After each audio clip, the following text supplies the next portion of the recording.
Entrevistamos durante 15 minutos a la candidata Claudia Dobles del partido Coalición Agenda Ciudadana. De que sencillamente esta administración decidió no pagar. Como siempre, sin opinar nada, diciendo únicamente las preguntas que me dejaron en TikTok. Y sin nada más que decir, aquí les dejo la entrevista para que escuchen sus respuestas. ¿Cuál es el costo de implementar sus propuestas y cómo generaría los ingresos respectivos? Sí, nosotros tenemos dos grandes áreas en donde queremos invertir más. Una es educación, una mejora sustantiva en la educación y una inversión en los programas, por ejemplo, de comedores, transporte escolar y recuperar las becas Avancemos. Y la otra gran prioridad que tenemos, no las dos únicas, pero la otra gran prioridad que tenemos también es seguridad, donde estamos urgidos de tomar acciones contundentes y una de esas acciones sí es que tenemos que incrementar la cantidad de oficiales que tenemos normalmente en el territorio, no son suficientes. Para esto hay varias, digamos, varias cosas que hemos revisado. Uno, ambos aumentos presupuestarios van a ser progresivos. Dos, lo podemos hacer gracias a las decisiones que se tomaron en la administración pasada. Ya la trayectoria, digamos, de las finanzas públicas y de la relación deuda-Producto Interno Bruto está en un momento en donde tenemos más margen de hacer inversión. De hecho, ya esta administración lo podría hacer, no lo hace porque no quiere. Entonces, tenemos una trayectoria de deuda-PIB que lo permite. Dos, queremos mejorar la recaudación, algunos mecanismos de recaudación muy específicos que son, digamos, bastante vergonzosos en Costa Rica. Por ejemplo, la recaudación de los impuestos de las casas de lujo, que se dan, prácticamente son nulos. Prácticamente la recaudación de ese impuesto es voluntario en este momento. Entonces queremos mejorar. Ahí hemos hecho un cálculo importante de cuánto aumento en recaudación se podría hacer utilizando y trabajando, por ejemplo, con gobiernos locales que saben en dónde están esas casas de lujo. Hacienda no. Y por último, con la implementación total de un proyecto que venía de la administración pasada, que es Hacienda Digital, se puede mejorar la recaudación no solamente de toda la parte tributaria, sino también aduanas, y se constituye, digamos, Hacienda Digital como una herramienta importante de combate a la elusión y a la evasión. Entonces, solamente con Hacienda Digital hemos calculado que en un inicio y de manera progresiva tenemos una mejora en el Producto Interno Bruto de 0,5 a 0,75%. Eso es un montón de plata. Y llegando hasta posiblemente un 1,25 o 1,5% de Producto Interno Bruto, que eso es realmente muchísimo dinero. Entonces, esos son como los tres mecanismos con los que queremos financiar, sobre todo esas dos grandes áreas. No son las únicas, pero es ahí donde vamos a invertir bastante dinero. ¿Planean hacer algún cambio en la recaudación fiscal actual? Si es así, ¿en qué difiere de la reforma fiscal implementaria en el gobierno del PAC? Bueno, es justamente lo que estaba diciendo anteriormente. Nosotros no estamos planteando nuevos impuestos, lo que estamos planteando es una mejora en la recaudación y la implementación de Hacienda Digital, que va a ser una herramienta importante para la ilusión y la evasión. Es decir, mejorar los mecanismos que ya están y mecanismos que se crearon desde la administración pasada y aparte recoger los frutos de una decisión dura, responsable, pero que se hizo justamente para que estuviéramos en este momento en un punto en donde el Estado puede invertir más, puede hacer una inversión social mucho más fuerte y es absolutamente necesaria. En su plan de gobierno se menciona el narcotráfico poco y de manera general. Busca revertir las políticas del actual gobierno en materia de seguridad, como el cierre de academias de guardacostas en Golfito, restricción de acceso al mar, debilitamiento de la policía puertoria, etcétera. Sí, justamente todas esas cosas. Les invito a que puedan ver las 7 acciones que nosotros dijimos. Tenemos una estrategia de seguridad que va, digamos, va por varios temas, pero hay 7 acciones que nosotros hemos dicho que se pueden hacer ya y que si la administración no las hace, nosotros las haríamos desde el primer día. Algunas de ellas son la activación del Consejo Nacional Presidencial para la Seguridad, donde se coordinan los tres poderes de la República, la coordinación y el espacio de coordinación de las fuerzas policiales, no solamente las que le responden al Ejecutivo, sino también en conjunto y en coordinación con el OIJ y también con las policías municipales, que tenemos 34. La implementación de nuevo de megaoperativos, que eran aquellos despliegues policiales que teníamos muy fuertes para control de territorio y que tenían un impacto muy significativo en bajar los homicidios. Y otros de los puntos son justamente esos, es regresar la Academia de Guardacostas a Quepos, donde hay costa, ¿verdad? En este momento están entrenando en una piscina en Pocosí. Eso no tiene ningún sentido. Reinstaurar, por ejemplo, el punto de guardacostas en Bahía de Araque, que se cerró y sabemos que por ahí está ingresando buena cantidad de droga. No tiene ningún sentido que la hayamos cerrado. Regresaríamos la Policía de Control de Drogas a nuestros puertos fronterizos. Ellos son los que tienen la experticia y pareciera también un sinsentido que hayamos quitado a la policía que justamente puede controlar el ingreso de droga. Estaríamos girándole el dinero que ya la Asamblea Legislativa le aprobó al organismo de investigación judicial, pero que Hacienda no ha girado para que haga más y mejor investigación. En fin, hay una serie de acciones y meteríamos, que es a lo que me refería anteriormente, un presupuesto extraordinario para dotar de más recursos a la fuerza pública. Parte de eso es el aumento en la cantidad de oficiales.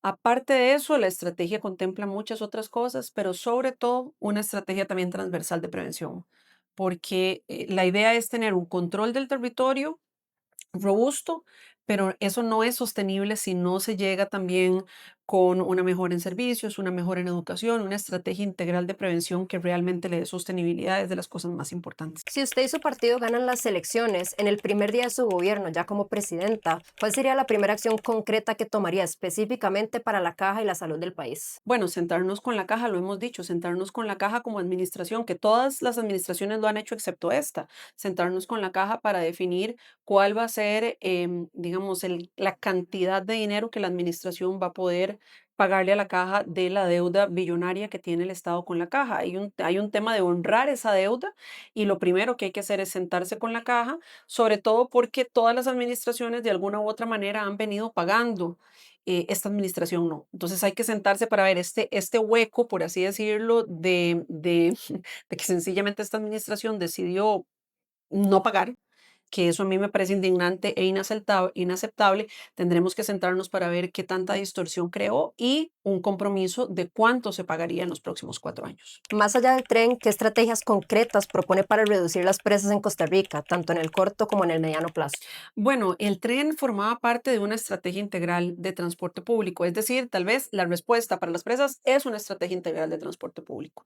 Hay que, por supuesto, seguir haciendo infraestructura vial, pero eso no nos va a resolver si no generamos una solución estructural de un sistema de transporte público, que sea accesible, que sea seguro, que le devuelva a la gente el tiempo. Y si eso existe, la gente se mueve por el transporte público. Eso está más que comprobado en todos los lugares del mundo en donde hay un sistema adecuado. En esa propuesta, el tren era una digamos, de los ingredientes que tenía ese sistema integrado. Estaba el tren eléctrico, pero también estaba la planificación que se dejó lista y se dejó incorporada en los borradores de los contratos de concesión, de la sectorización, que era un rediseño de las líneas de buses, el pago electrónico, que se dejó implementado en una primera etapa en el Incofer y en varias rutas de buses y no se continuó. Estaba también la estructuración financiera que se hizo de una manera muy seria con el sector concesionario de autobuses para que pudieran cambiar las unidades, justamente porque previmos desde la administración pasada que por la cantidad de años que tenían algunas unidades de buses iban a convertirse en un peligro y bueno, lo vimos al inicio de esta administración como muchas unidades prendieron en llamas. Entonces, teníamos una estrategia conjunta con gobiernos locales para todo lo que era movilidad no motorizada, peatonización e infraestructura de ciclovías. Entonces, teníamos un paquete que iba mucho más allá. El tren era el más mediático, pero digamos que la respuesta es una respuesta integrada de varias modalidades. ¿Tiene alguna propuesta en cuanto a políticas y o control migratorio? Sí, por supuesto. Bueno, nosotros creemos en dos cosas importantes a nivel de migración. Uno, la migración siempre tiene que poner la dignidad de las personas en el centro. Nosotros creemos en eso, creemos en el respeto de los derechos humanos, pero también creemos en que la migración tiene que ser ordenada, tiene que ser registrada y tiene que ser regulada. Eso es importante también para garantizar que el respeto a los derechos humanos de las personas migrantes se den. Si el Estado y la administración no tiene conocimiento de los flujos migratorios, tampoco puede hacer valer posiblemente mecanismos que salvaguarden esa dignidad y esos derechos humanos. Entonces sí creemos en una migración ordenada, registrada y regulada y por supuesto salvaguardando la dignidad y los derechos humanos. ¿Se considera una candidata de izquierda o de derecha? Me considero una candidata de centro y muy pragmática. Muy Ok, pragmática, estoy enfocada en resultados. ok. ¿Apoya el aborto legal y libre? A nivel personal, sí, nosotros no estamos planteándolo en nuestro plan de gobierno y me parece más bien que en este momento nos han querido meter en una conversación y en una instrumentalización de una conversación que es una conversación compleja, es una conversación de la cual se requiere seriedad y se requiere que no se haga politiquería con eso. Y más bien creo que la agenda de las mujeres, la salud y el cuerpo de las mujeres normalmente se utiliza para hacer politiquería y ahí nos han querido llevar. ¿Apoyaría que los productos menstruales sean gratuitos? Sí, sí, sí, creo que han habido esfuerzos e iniciativas importantes alrededor de eso y me parece que todavía hay mucho trabajo por hacer para garantizarle a muchísimas personas tener acceso a implementos tan básicos de salud como esos. Ujú. ¿Cuál sería la primera acción concreta que tomaría para recuperar el estándar educativo de Costa Rica? Hacer un aumento progresivo en el presupuesto de educación. Nosotros nos hemos comprometido en hacer un aumento muy similar a lo que establece el Estado de la Educación.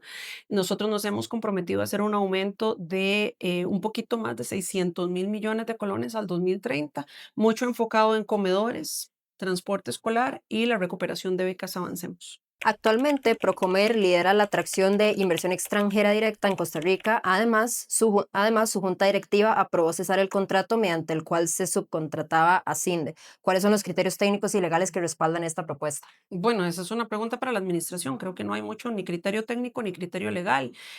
Yo creo que en Costa Rica teníamos una triada, por así decirlo, muy exitosa que incluía, por supuesto, a Comex, a Procomer y a Cinde. Yo creo que más bien en momentos en donde estamos compitiendo tan fuertemente con otros países, no tiene como mucho sentido quitar a uno de los jugadores si nos estaba resultando bien. Ellos se complementan, realmente no deberían competir. Pero bueno, y lamentablemente creo que estamos viendo los resultados de eso en una disminución de la inversión extranjera Ujú. directa. Y ya por último, esto es una pregunta que me pusieron mucho, lo cual me llamó la atención porque viene de un sector específico. ¿Qué va a pasar con los productores de palma africana de la zona sur que se han visto golpeados por el tipo de cambio? ¿Qué proyectos propone? Ya que urge un programa de implementación para la región, estamos sin fuentes de empleo. Sí, bueno, eso aplica para los productores de palma de la zona sur, a la cual voy a ir muy pronto. Este fin de semana que viene voy a estar justamente en la zona sur, pero eso le está afectando a todo el sector agro y muy específicamente a todo el sector agroexportador.